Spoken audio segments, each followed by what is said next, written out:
Bruce Young for the Golf Australia website, and I'm joined once again by golf writer Martin Blake. We're here on the final day of the ISPS Handa Australian Women's Open. Martin, it appears on the surface as if this is a two-horse race, but there could yet be a twist in the tail.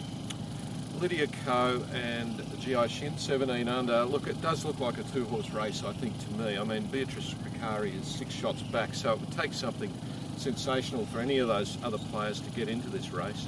But I think a two-horse, a shootout type event is going to be pretty exciting anyway, particularly with Lydia Ko. There's a lot of excitement, as I mentioned yesterday, about this young 15-year-old New Zealander going for a 4th professional win at 15 years of age. It's quite incredible.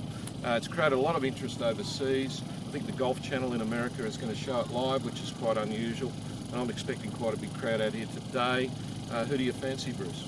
Well, look, I think, as you say, even though a lot of people would fancy a tighter race amongst more players, both are great stories. Gi Shin, a former world #1, coming back to the elite level she was at previously, and what can you say about Lydia Ko?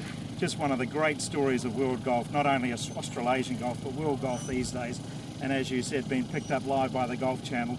The interest, we've seen it through the website, the interest not only here in Australia, but internationally has been phenomenal this week. I don't know, maybe it's Shin's turn. She beat, Lydia Ko beat Shin at the Canadian Open last year. Yeah. Maybe it's a chance for Shin to get even.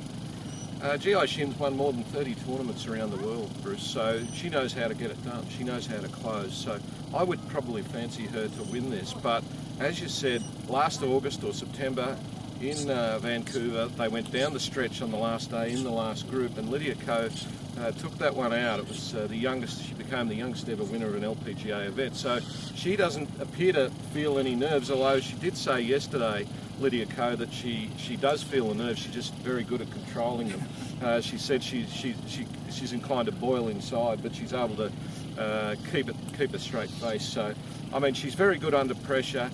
Gi Shin's just a great player, #8 in the world, and probably about to rise a bit further. So it's going to be an excellent shootout, and maybe a Yani Singh, who's 8 shots back, world #1. Maybe someone like that can get out and post a score. It's going to be difficult for those players, but you never know on the last day. Well, let's just quickly look at some of those players a little further back. They're going to need something special today.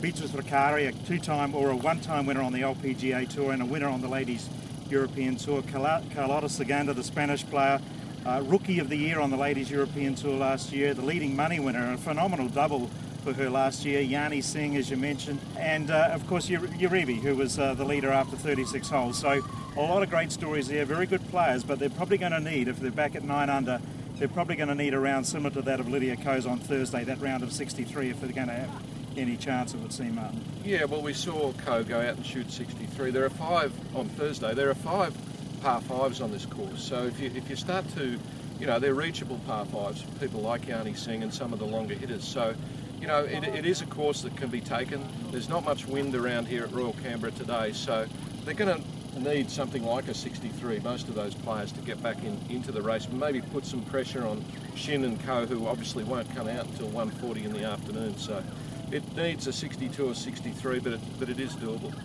I think we've been blessed with 4 great days of weather here, and what a great golf course. I think Royal Canberra has excelled, really, hasn't it, in terms of a tournament venue this week? It's absolutely outstanding. I mean, they had some issues with the weather, as we spoke about yesterday, with some of the fairways burning off, but it looks beautiful. You can see behind here, that could be the 10th at Augusta, as far as I can see there behind me, with the pine trees and the rolling green hills. It's absolutely a beautiful venue, and we've had good crowds and a lot of interest in this event because it's a top-class field, and you present that and the public will come. So, good day to have today, and looking forward to it. Well, there we have it. It appears as if it's a 2-horse race, but golf is a strange animal, and we're in for one fascinating afternoon. Whichever way it goes, I'm sure there's a great story involved.